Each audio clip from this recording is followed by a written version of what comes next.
ಕಾಂಗ್ರೆಸ್ ಜೊತೆ Yatnal match fixing ಆರೋಪ. BJP ನಾಯಕರ ಆರೋಪಕ್ಕೆ ಗೆಂಬಿ ಪಾಟೀಲ್ ತಿರುಗೇಟನ್ನ ಕೊಟ್ಟಿದ್ದಾರೆ. ಮ್ಯಾಚ್ ಫಿಕ್ಸಿಂಗ್ ಇದ್ರೆ ಯಾಕೆ ಕ್ರಮ ಜರುಗಿಸಿಲ್ಲ? ಒಂದರ ಮೇಲೊಂದು ಬಾಂಬ್ ಹಾಕ್ತಿದ್ದಾರೆ. ಯತ್ನಾಳ್ ಹೇಳಿದ್ದು ಸತ್ಯ ಇರಬಹುದು, ಅದಕ್ಕೆ ಹೆದರ್ತಾ ಇದ್ದಾರೆ.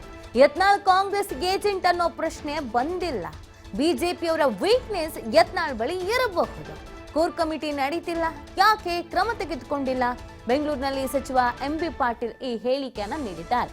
ಯತ್ನಾಳ್ ಅವರ ಸ್ಟೇಟ್ಮೆಂಟ್ ಇದೆಯಲ್ಲ, ಇದು ಬಿಜೆಪಿಯ ವಿರುದ್ಧದ ಸ್ಟೇಟ್ಮೆಂಟ್. ಹಗರಣ ನಡೆದಿರುವ ವಿಚಾರಕ್ಕೆ ಸಂಬಂಧಪಟ್ಟಂತೆ ಯಾವಾಗ ಯತ್ನಾಳ್ ಅವರು ಸ್ವಪಕ್ಷದ ವಿರುದ್ಧವೇ ತಿರುಗಿ ಬಿದ್ರೋ, ಆಗ ಸ್ವಪಕ್ಷದವರೆಲ್ಲರೂ ಸೇರಿ ಯತ್ನಾಳ್ ಅವ್ರಿಗೂ ಮತ್ತು ಕಾಂಗ್ರೆಸ್ಗೂ ಒಂದು ಸಂಬಂಧ ಇದೆ, ಇದೆಲ್ಲ ಮ್ಯಾಚ್ ಫಿಕ್ಸಿಂಗ್ ಅಂತ ಹೇಳ್ತಿದ್ದಾರೆ. ಈ ವಿಚಾರಕ್ಕೆ ಸಂಬಂಧಪಟ್ಟಂತೆ ಕಾಂಗ್ರೆಸ್ನ ನಾಯಕರುಗಳು ಪ್ರತಿಕ್ರಿಯೆ ಕೊಡ್ತಿದ್ದಾರೆ. ಅದೇ ರೀತಿಯಾಗಿ ಎಂಬಿ ಪಾಟೀಲ್ ಅವರು ಕೂಡ ಹೇಳಿದ್ದಾರೆ. ಯತ್ನಾಳ್ ಅವರು ಕಾಂಗ್ರೆಸ್ ಜೊತೆ ಮ್ಯಾಕ್ಸ್ ಫಿಕ್ಸಿಂಗ್ ಮಾಡ್ಕೊಂಡಿದ್ರೆ ನಿಮಗೆ ಕಳೆದ 5 ವರ್ಷದಿಂದ ಯತ್ನಾಳ್ ಅವರು ನಿಮ್ಮ ಮೇಲೆ ಬಾಂಬ್ ಒಗಿತಾನೆ ಇದ್ದಾರೆ. ಒಂದಾದ್ಮೇಲೆ ಎಷ್ಟು ದುರ್ಬಲ ಆಗಿದೆ ಬಿ ಜೆ ಪಿ ಅಂದರೆ ಅವ್ರ ಮೇಲೆ ಆ್ಯಕ್ಷನ್ ತೊಗೊಳಕ್ಕೆ ಇವ್ರಿಗೆ ಧೈರ್ಯ ಇಲ್ಲ.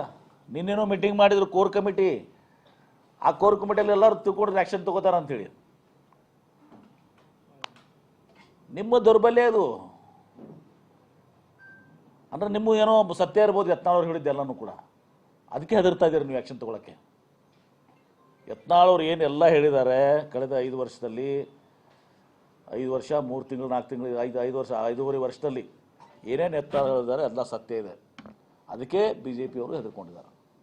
ಕಾಂಗ್ರೆಸ್ ಏಜೆಂಟ್ ಪ್ರಶ್ನೆ ಬಂದಿಲ್ಲ. ಅದು ಇವರು ಬಿ ಜೆ ಪಿಯವರು ಅವರ ದೌರ್ಬಲ್ಯಗಳೇನಿದ್ದಾವೆ ಅದೆಲ್ಲ ಯತ್ನಾಳ್ ಅವ್ರ ಕಡೆ ಇದೆ ಅಂತ ಅನ್ನಿಸ್ತದೆ ಇದು ನೋಡಿದರೆ. ಯಾಕಂದ್ರೆ ಅವ್ರ ಮೇಲೆ ಆ್ಯಕ್ಷನ್ ಯಾಕೆ ತಗೋತಾ ಇಲ್ಲ? ಹೌದಪ್ಪ ಅವ್ರು ಕಾಂಗ್ರೆಸ್ ಏಜೆಂಟ್ ಇದ್ದಂತೂ ಕೊಡ್ರಿ, ನೀವು ಆ್ಯಕ್ಷನ್ ತೊಗೊಳಕ್ಕೆ ನಿಮ್ಗೆ ಇರ್ತದೆ. ಯತ್ನಾಳ್ ಅವರು ಕಾಂಗ್ರೆಸ್ ಜೊತೆ ಮ್ಯಾಕ್ಸ್ ಫಿಕ್ಸಿಂಗ್ ಮಾಡ್ಕೋತಿದ್ರೆ